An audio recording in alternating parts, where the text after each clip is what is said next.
আমি নাকি পাগল হয়ে গেছি, মানুষ আমাকে পাগল বলতেছে। আপনারা এখন যে জমিটা দেখতেছেন, হ্যাঁ, এখানে আমি আসলে ঘাস চাষ করার চেষ্টা করতেছি। মূলত আমার এলাকায় এই যে ঘাস চাষ করা কাকে বলে এটা জানেই না।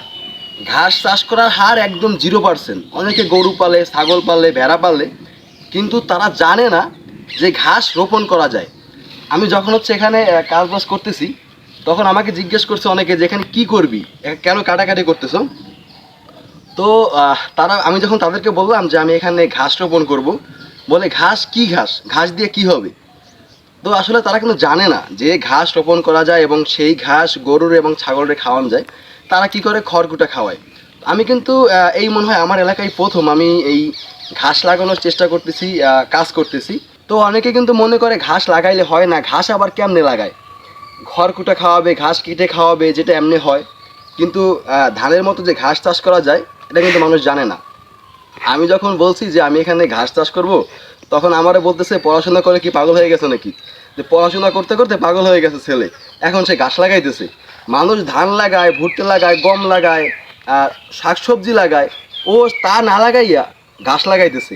তো মানুষ মোটামুটি কিন্তু আমারে মানে পাগল বলেই সাব্যস্ত করতেছে। যাই হোক, আমি কারো কথায় কান না দিই, যেহেতু আমার এলাকার মানুষ জানে না যে ঘাসটা রোপণ করা যায়, ঘাস চাষ করা যায় ধানের মতো করেই বা অন্য কোনো ফসলের মতো করেই। সেহেতু যখন এটা ঘাস হবে, যখন সবাই দেখবে, তখন আসলে তারা বুঝতে পারবে আমি পাগল না। যেহেতু আমার গরু আছে এবং ইনশাল্লাহ ভবিষ্যতে ছাগল কেনারও চিন্তাভাবনা আছে, সেহেতু সেজন্য কিন্তু আমি ঘাসের চাষটা করতেছি। খড়কুটা কিন্তু সবারই কম বেশি আছে, কারণ আমাদের এই অঞ্চলে হচ্ছে মোটামুটি অনেক পরিমাণে ধান হয়।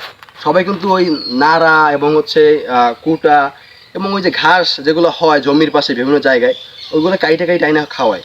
কিন্তু তারা কেউ ঘাস চাষ করে না। যেহেতু আমি হচ্ছে এলাকায় প্রথম ঘাস চাষ করতেছি, আমরা সবাই পাগল বলবে, ছাগল বলবে, এটাই স্বাভাবিক।